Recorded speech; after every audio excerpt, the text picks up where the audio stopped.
Na naman mga kababayan ko ang pag-uusapan natin. Isa na naman pong Duterte Legacy! Wow! Ang tindi talaga mga kababayan ko ng mga nangyayari sa bansa natin ngayon. Biruin mo, meron pala tayong Duterte Legacy! Ito pala yung Duterte Legacy. Ito pala yung Duterte Legacy na pinagkakakana ng mga DDS. Oo, ng mga DDS. Mga DDS, tama po kayo mga kababayan ko ng mga DDS. Yung pinagmamalaki nilang legasiya daw ni Duterte. Aba, meron pala. Pag-usapan natin yan. Ito po mga balita ngayon. Nagsampa ng panibagong kaso si former Senator Mayor ng Caloocan, Sonny Trillanes. Matindi po ang kanyang binitawan na pinakawalan na naman na kaso tungkol sa frigate. Mga kababayan ko, panoorin natin to mga kababayan. Nagsampa na ng kasong plunder at graft si dating Senador Antonio Trillanes laban kina dating Pangulong Rodrigo Duterte at Senator Bongo. Noon mga kababayan ko, ang sinampa ni Mayor Sonny Trillanes mga kapatid, plunder cases na naman po patungkol kay Duterte at Bongo. Mga kababayan ko sa maanomalyang CLTG. Mga kababayan ko, hello Ma'am Priscilla Castillo, hello po sa inyo. No? Tungkol sa CLTG mga kapatid, no? CLTG, tama po kayo. Yang Christopher Lawrence Bong Tesoro Go na kumpanya mga kababayan ko na humuhugot ng mga project sa gobyerno mga kapatid at ang sila ang kumukubra dahil sa 6.5 billion pesos project mga kababayan ko na hindi alam kung nasa napunta mga kapatid. At may bago pa ngayon. Another plunder cases mga kababayan ko ang isinampa ni Mayor Sonny Trillanes dito kay Duterte. Ano to mga kababayan ko? Panoorin natin to. Kaugnayan ng manumalyang pagbili ng 2 warship ng Philippine Navy. Naku, patay tayo dyan. Nasa frontline ng balitang yan si Camille Samonte. Naku, yari. Nahaharap sa panibagong reklamo sina dating Pangulong Rodrigo Duterte at Senator Bongo dahil sa maanomalya umanong pagbili noon sa 16 billion pesos na frigate acquisition project ng Philippine Navy. Alam nyo sa totoo lang alam mo isa to sa mga Duterte legacy sinagkakakana talaga nila Ako, I'm focusing dun sa part ng sinasabi kasi nila, Duterte legacy. Even ako, nabudol ako nito Kasi tuwang-tuwa ako mga kababayan kung meron tayong modern warship. If we say modern warship, that is our pride sa karagatan, mga kababayan ko. Pero tignan nyo ginawa ng mga to, no? Sinabstandard. Paano na lang kung dumating sa punto na nagyakyakan ng Pilipinas at ang ibang China? E di wala tayong panlaban. Tuloy. Nina, mismong ang dating Navy officer na si dating Senator Antonio Trillanes ang naghain ng reklamong ngayon mga kababayan ko, itong si Mayor Sonny Trillanes nagsampa ng kaso. Plunder at graft laban kina Duterte at Go sa Department of Justice. Base sa kanyang complaint affidavit, iginiit ni Trillanes na nag-downgrade ang mga bagong warship ng Navy. Ito na nga sinasabi ko. Substandard kung tawagin mga kapatid. Hindi po second hand Brand new po yan na Jean. Brand new po yan. But suddenly, if we say standard, mga kababayan ko, according to Mayor Sonny Trillanes, nakausap ko siya kanina. Nandun kami sa DOJ. Alam nyo mga kababayan ko alam nyo sa totoo lang, nakakagulat mga kapatid substandard yung pagbili. Pag sinabi substandard, parang China. Bakal yung harapan ng barko.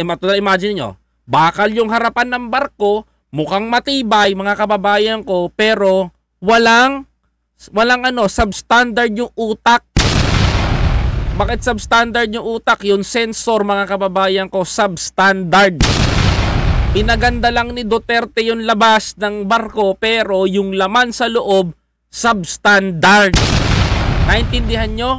Meron nga tayong Gatling gun, meron nga tayong kanyon, meron nga tayo. Ang tanong dito, kung yan meron tayo ng mga yan, mga kababayan ko, sa tingin nyo, gagana ba yung kung walang utak? Siyempre may utak yung barko. Ang sinasabi kong utak, mga kababayan ko, yung mismong binili ng Pilipinas.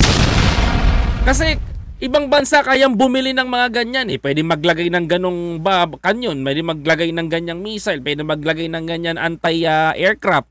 Pwede lahat eh. Pero nagkakatalo lagi yan doon sa frigate na sinasabi natin, yung mismong sinasalpak na system sa loob ng barko na nagkakahalaga ng 16 billion pesos. Tuloy.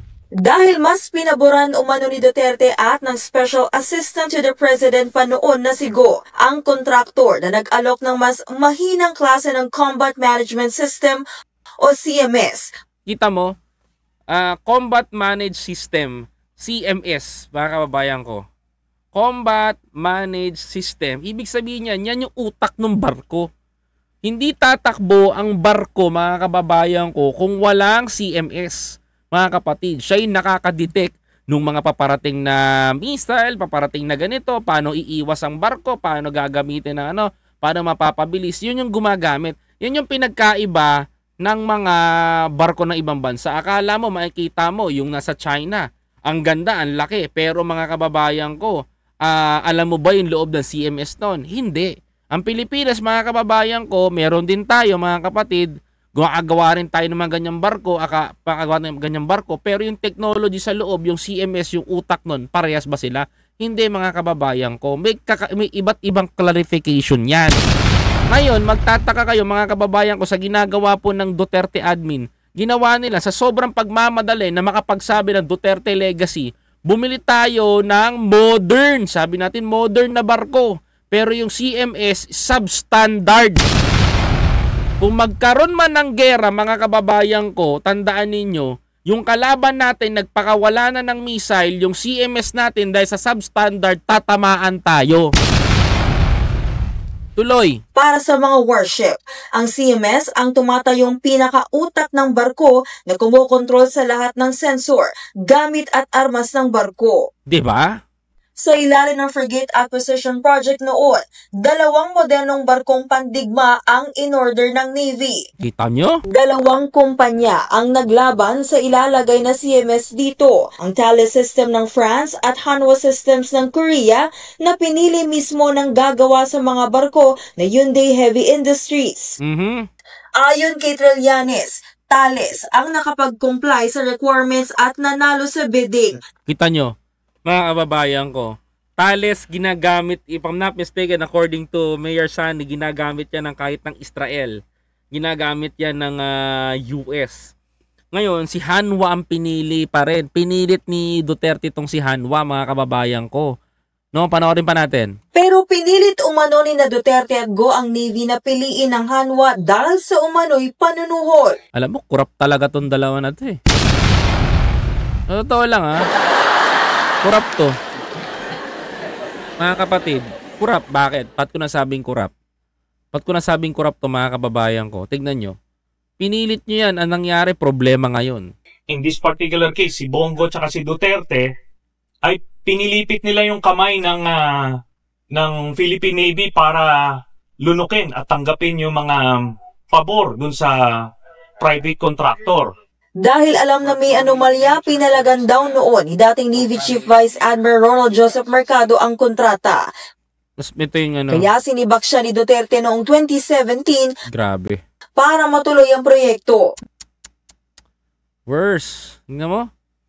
Kaila babrasuin pa ni Duterte. Alam mo, talagang gumagawa ng pera si Digong eh. Bukod kay Duterte at Go, 9 na iba pang respondents ang pinangalanan ni Trillanes sa reklamo niya. Kasama dyan ang nadawit na rin noon sa issue ng Formally kasi dating Budget Undersecretary Christopher Lloyd Lao na dating tauhan din sa opisina ni Go. Imagine niyo yan, mga kababayan ko. Kunik-kunik pala sila dito. Ano sagot? Sa laki ng proyekto, hindi raw bababa sa 50 million ang nakulimbat na mga dawit sa kaso. Yari na. Yan si Christopher Lau, bagman niya ni Bongo, no? At siya ang unang humarap dun sa mga Navy officers at tinutulak. Yun nga yung proposal nung private contractor para baguhin yung mga equipment. Si Bongo naman, bagman ni Duterte. Ang galing, no? Simple, corrupt, pero hindi halata. May bagman si Go, si Lau. Then, pagkakobra ni Lau, pabato niya sa bagman na si Go, ibabato naman ni Go sa master niyang si Duterte. Galing! Kaya magkakadugtong ang bitukan yan. Sa isang pahayag, sinabi ni Senator Go na luma at paulit-ulit na lang ang akusasyon sa kanya. Malinaw raw na pamumulitika ito para siraan siya at si dating Pangulong Duterte. Gayunman, I think Senator Go, no? Let me correct. In a simple debate, hindi kita inaaway. Senator Go, mawalang galang po. I think kung papansinin niyo po, Senator Go, 'di ba? Sa CLTG pa lang po may mistake na kayo 'Di ba? Diyan pa po kaya sa frigate. Sasabihin niyo namumuliti ka. Si former senator, hindi naman tumatakbo sa pagkasenador yan. Mayor. mabuti na rin daw na naghain ng reklamo si Trillanes para matuldukan ang issue. Nagbabalita mula sa Frontline, Camille Samonte, News 5. Ako aabangan ko na lang makulong to si Digong. Tad-tad na ng kaso Sa totoo lang, nagba-backfire sa kanila Sooner or later, palit sila ni Dilima, siya naman ang papasok sa loob. Hindi ako nagbibiro mga kababayan ko. Yun ang nakikita ko mga kapatid. Sooner or later, siya ang papasok sa loob talaga. Kutob ko na yan. Kaya malakas ang thinking ko na may something na mangyayari dito kay Dutch. Kayo, tatanungin ko kayo, sa akin lang kung ang barko na pandigma natin, kailangan buhusan natin ng pondo. Diba? Buhusan natin ng pondo, gawan natin ng maayos na no? Gawan natin ng maayos na magandang sistema. Pero hindi mga kababayan ko, ang nangyayari ngayon, ito Diyos ko, piruin mo, ganyan tayo pinapadama ng Duterte admin. Sabihin nila, Duterte legacy, pero yung gamit natin substandard. Hilig talaga sa China nito Diba? Ang hilig talaga sa China to. Sira ng sira, banat ng banat. Ano nangyari sa Pilipinas? Mga kababayan ko, ano nangyari sa atin ngayon, di ba? Imagine niyo, pinambili natin 16 billion pesos. Sino magbabayad niyan? Taong bayan. Ano binili natin? Substandard na gamit na CMS ng barko. Para lamang matupad yan, mga kababayan ko, sinibak pa nila yung umangal na general. Ay, Diyos ko. Nakakaloko na mga kababayan. Hindi naman tama yun, di ba?